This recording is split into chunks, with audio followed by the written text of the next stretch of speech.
Bismillahirrahmanirrahim. Assalamualaikum warahmatullahi wabarakatuh.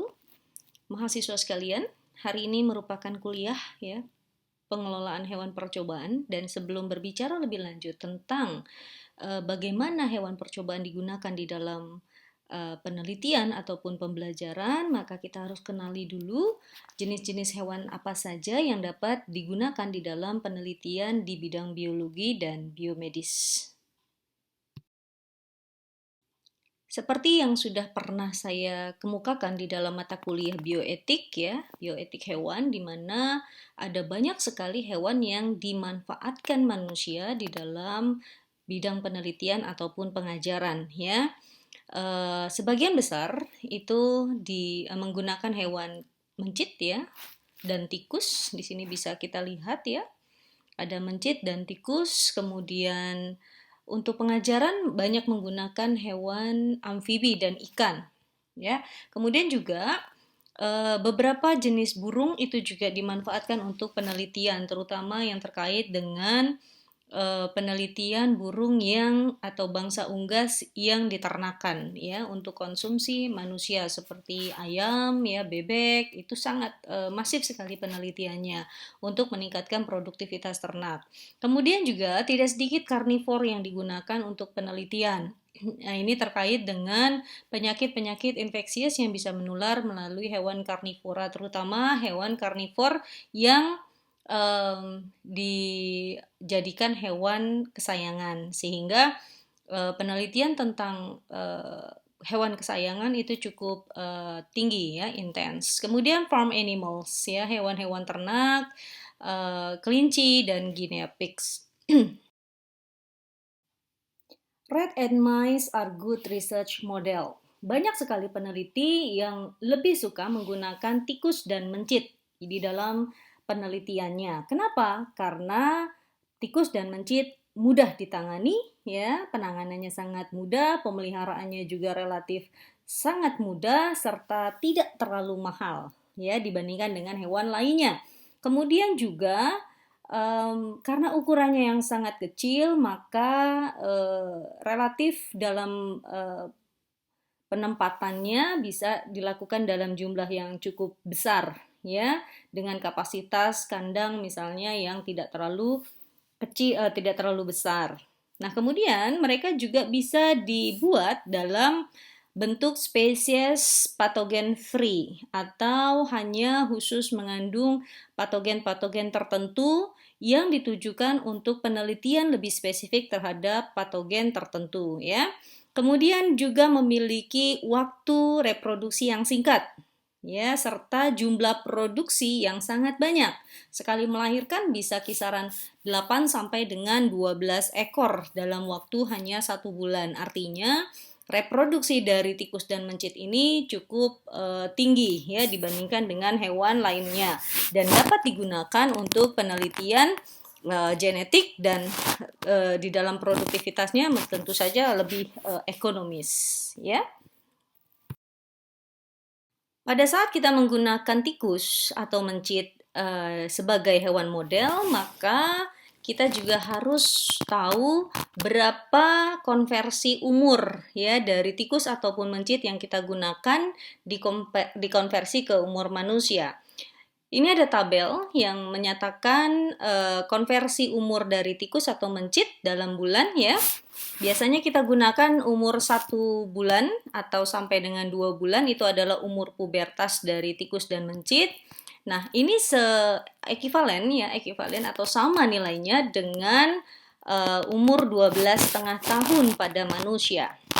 Ya, ini bisa kita lihat bahwa pada saat Anda menggunakan tikus atau mencit berusia 1,5 bulan, maka itu sama saja dengan pemodelan manusia pada usia 12,5 tahun. Ya, kemudian pada usia, jika Anda menggunakan usia 6 bulan, di mana 6 bulan itu adalah usia dewasa, maka itu ekivalen dengan usia manusia pada 18 tahun, ya, dan seterusnya. Ini adalah bagian dari konversi, sehingga kita ingin meneliti misalnya efek hormon testosteron. Maka nanti dikonversi bahwa fungsi hormon testosteron pada manusia mulai aktif bekerja pada usia berapa, maka kita harus menentukan umur berapa tikus yang bisa kita jadikan hewan model untuk penelitian hormon testosteron. Jadi ini merupakan panduan ya bagi Anda untuk menentukan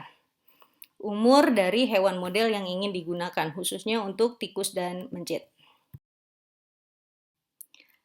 Lalu apa spesialnya dari bangsa roden ya, tikus dan mencit? Tadi seperti yang sudah saya katakan sebelumnya bahwa bangsa roden ini ya dia memiliki daya adaptabilitas yang sangat tinggi terhadap lingkungan laboratorium penelitian, sehingga stres yang ditimbulkan dari proses pemeliharaan selama penelitian itu bisa direduksi sedemikian hingga ya. Kemudian biologi dari rodensia bahwa mereka itu adalah termasuk hewan nokturnal. Artinya mereka adalah jenis hewan yang aktif di malam hari. Kemudian juga bangsa roden adalah terkategori ke dalam hewan sosial, ya, sehingga di dalam proses pengandangannya harus memperhatikan bahwa penempatan kandang-kandang kelompok penelitian harus ditempatkan secara sosial atau berkelompok. Pun mau ditempatkan dalam kondisi individu, maka harus ditempatkan dalam kandang-kandang yang terlihat ya, kandang-kandang kaca, sehingga mereka bisa melihat bahwa di sekelilingnya ada teman-temannya. Untuk apa tujuannya? Tentu saja untuk mereduksi tingkat stres dari hewan sosial ya. Ketika dia ditempatkan pada kandang individu, tentu saja akan mengakibatkan stres yang cukup tinggi. Kemudian memiliki karakteristik agresi ya pada hewan, terutama pada hewan pejantan ya. Kemudian pada bangsa roden ini juga cukup sensitif ya dengan adanya suara, sehingga di kandang penelitian menggunakan hewan tikus ataupun mencit diharapkan dalam keadaan tidak terlalu bising. Sifatnya yang omnivora ini juga mengakibatkan atau menyebabkan proses pemberian pakannya dilakukan secara ad libitum, ya. Ada beberapa tikus ya yang sudah dibuat model ya, jadi sudah dikembangkan model tikus untuk beberapa penyakit ya, seperti tikus Zucker. Ini jenis tikus Zucker ini adalah breed atau jenis yang digunakan untuk penelitian obesitas dan hipertensi. Jadi sangat sensitif terhadap peningkatan kadar gula darah ya, ataupun penimbunan lemak di dalam subkutan tubuh, dan juga sensitif terhadap apapun faktor yang bisa meningkatkan tekanan darah. Ya, ini adalah tikus Zucker. Yang kedua, Newt mouse. Ya, tikus Newt ini bersifat epigenetik ya, spesifik biasanya untuk penelitian genetik molekuler ya. Kemudian ada obese rat ya, RM obese rat ini adalah juga tikus yang mengandung gen obes ya, sehingga induksi dengan sedikit berlebih kalori itu bisa mengakibatkan tikus langsung bereaksi atau menimbulkan obesitas. Kemudian ada ZDF ya, Zucker Diabetic Fatty. Nah, ini adalah tipe tikus ya atau strain tikus yang spesifik untuk penelitian diabetes, khususnya tipe 2. Jadi sudah banyak sekali dikembangkan berbagai jenis strain atau gen tikus ya yang membawa gen dari penyakit-penyakit degeneratif ya. Sementara mice model atau mencit model yang sudah dikembangkan ini ada jenis C57 black mice ya, paling umum digunakan di dalam penelitian ya, dan merupakan jenis yang sudah di sequencing genomnya sehingga bisa diteliti lebih lanjut tentang potensi yang bisa dikembangkan untuk penelitian-penelitian tertentu. Kemudian Baopsi ya, Baopsi ini merupakan strain albino ya, merupakan jenis strain yang dikembangkan khusus untuk penelitian di laboratorium ya. Jadi dikembangkan lebih lanjut, biasanya digunakan untuk basic research ya, seperti anatomi, fisiologi ya, ataupun penelitian penemuan obat-obat non klinik atau klinik ya, serta untuk penelitian perkembangan dan pertumbuhan embrional. Ini cukup banyak digunakan di Indonesia. Selanjutnya, selain tikus dan mencit, juga ada guinea pig. Ya, ini adalah gambar dari guinea pig ya, hampir mirip dengan tikus, tetapi ini merupakan sama dengan sebagian besar dari hewan pengerat ya, rodent, dari subordo Hystricomorpha ya, tetapi sedikit berbeda dari subordo Myomorpha ya. Dalam hal ini Myomorpha itu gerbil, hamster, tikus, dan mencit ya, dalam hal memiliki membran seluler yang menutupi lubang vagina. Nah, ya, jadi berbeda secara struktur anatominya ya. Tetapi untuk fase estrus dan proses kehamilan itu kurang lebihnya sama. Nah, guinea pig ini memiliki karakter yang khas dalam hal periode kehamilan. Kalau pada Myomorpha itu cenderung cepat sekali, periode ostrusnya juga sangat cepat, tetapi untuk yang guinea pig dia cukup panjang, di mana rata-rata ya mereka memiliki periode kehamilan sekitar 100 hari ya, atau 3 bulan lebih ya, dengan juga karakter anaknya yang bersifat prekoksius ya. Pernah saya sampaikan apa itu prekoksius dari perkembangan anak pasca lahir ya pada kuliah ilmu perilaku hewan. Kemudian ada hewan kelinci ya, seperti Anda ketahui bahwa hewan kelinci juga hewan yang cukup sering digunakan di dalam penelitian. Kenapa? Karena pertama dalam hal perilaku kelinci relatif mild tempered ya, dia sedikit lebih agresif ya atau responsif terhadap berbagai treatment yang dilakukan, sehingga biasanya lebih ekspresif untuk pengamatan ilmu-ilmu perilaku ya atau neuroscience. Kemudian penanganannya relatif lebih mudah ditangani karena memang pergerakannya juga tidak terlalu cepat ya, dan tidak terlalu melukai jika melakukan ekspresi ya atau melawan gitu ya. Dia tidak terlalu melukai dari tangan atau tubuh peneliti. Jadi mudah sekali ditangani ya, dan kemudian untuk pengandangannya juga relatif mudah dan berkembang biak dengan relatif cepat ya. Nah, banyak sekali penyalahgunaan di dalam pemanfaatan hewan kelinci di dalam hewan percobaan. Bukan penyalahgunaan cuma saja, memang penelitian yang sangat masif ya, cenderung mengakibatkan kematian kelinci yang cukup banyak di Amerika Serikat setiap tahunnya. Biasanya penelitian-penelitian yang menggunakan kelinci sebagai hewan modelnya ini penelitian yang menggunakan uji iritabilitas ya. Jadi iritasi seperti misalnya uji dari obat mata ya, atau misalnya uji dari obat kulit ya, atau obat antiseptik. Nah, ini banyak sekali menggunakan kelinci, sehingga dampaknya tentu saja akan membuat hewan kelinci mengalami iritasi yang cukup parah gitu ya.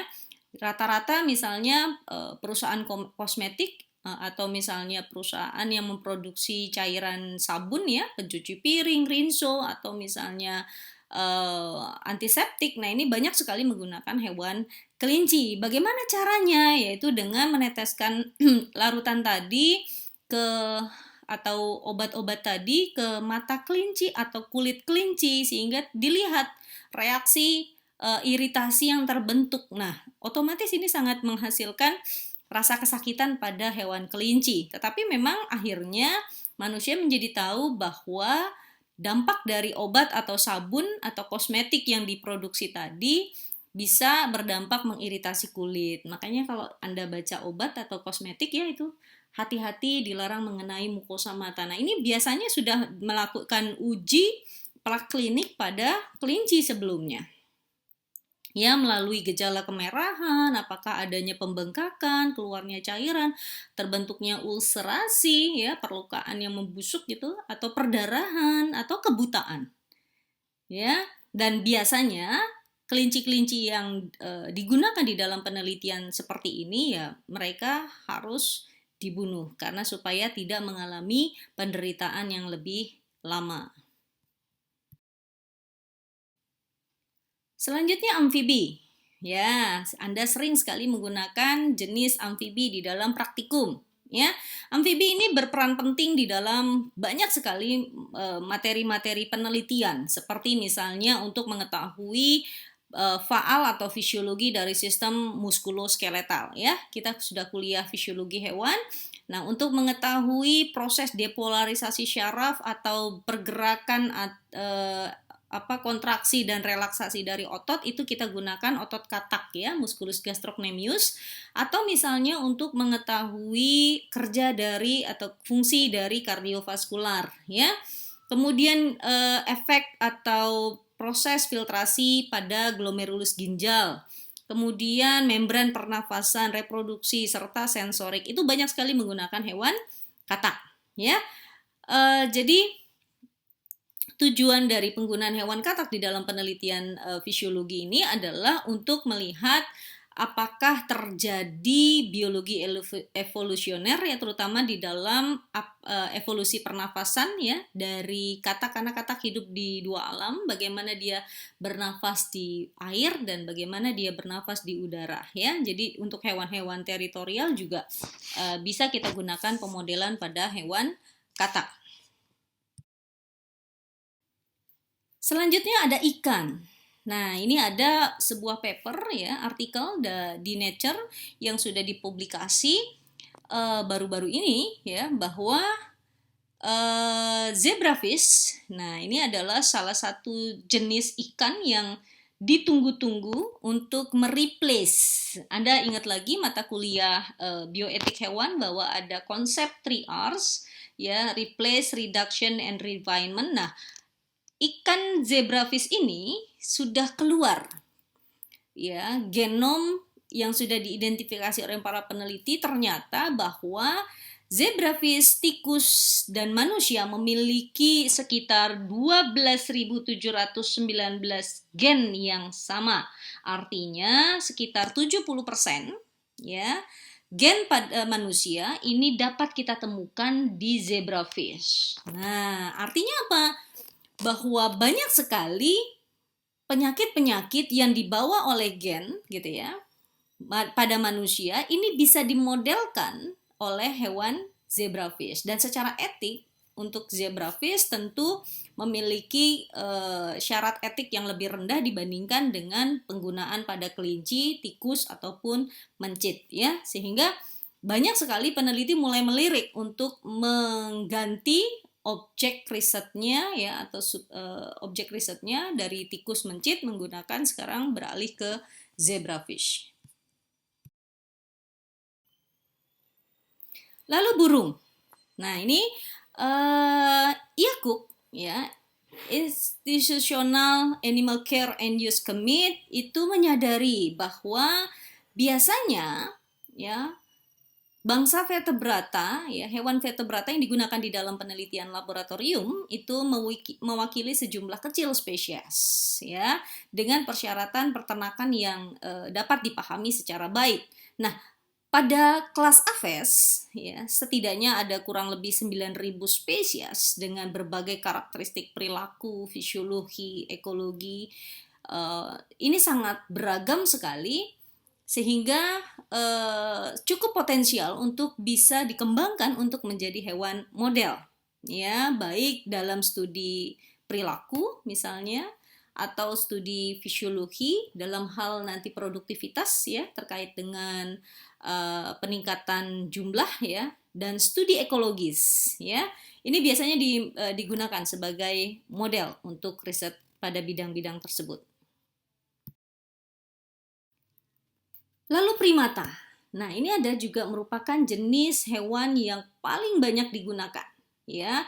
Terutama adalah kaitannya dengan fungsi otak, ya, serta reproduksi. Kenapa? Karena diduga banyak yang berpikir bahwa primata merupakan kategori hewan yang memiliki tingkat kecerdasan yang paling tinggi.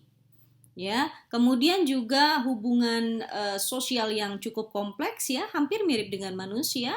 Kemudian ada strata sosial sehingga secara emosi ini bisa menjadi pemodelan bagi penelitian neuropsikologi pada manusia, ya.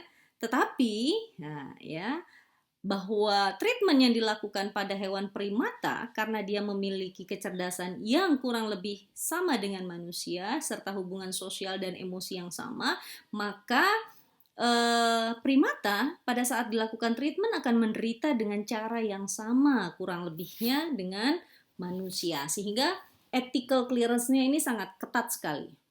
Ya, jadi kalau Anda ingin meneliti tentang neuropsikologi ya, hubungan dengan behavior pada manusia, nah ini bisa dilakukan atau menggunakan pemodelan dari bangsa primata. Ya, tapi tentunya dengan ethical clearance yang atau dengan kode etik yang cukup ketat, ya. Terakhir adalah karnivora, ya, bahwa untuk bangsa anjing dan kucing ya sudah dikenal atau sudah berinteraksi dengan manusia ratusan tahun ya, dan sudah terjadi domestikasi yang panjang prosesnya sehingga lebih dari 18.000 kucing itu banyak sekali digunakan di dalam berbagai penelitian di Amerika setiap tahunnya ya. Puluhan ribu terbunuh ataupun dijual ke sekolah-sekolah untuk proses identifikasi anatomi atau proses klinik ya, uji klinik dan yang lain-lain ya. Ini cukup menjadi bahan pertimbangan bagi para animal right ya untuk meminimalis penggunaan hewan anjing, utamanya kucing ya, di dalam proses penelitian.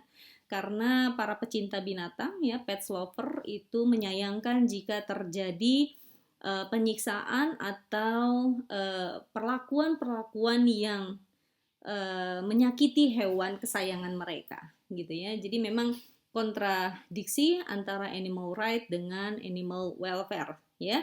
Tentu saja kita masih dibolehkan menggunakan penelitian ya. Misalnya kita ingin meneliti tentang jenis pakan kucing, ingin menemukan pakan kucing atau pakan anjing, tentunya pasti menggunakan hewan kucing dan anjing, atau ingin meneliti tentang penyakit-penyakit infeksius yang berasal atau hidup di kucing dan anjing agar kita bisa menemukan obatnya, maka tentu saja tidak mungkin kita menggunakan hewan yang lain karena hewan karnivora memiliki sistem yang berbeda dengan primata, unggas ataupun bangsa rodensia ya.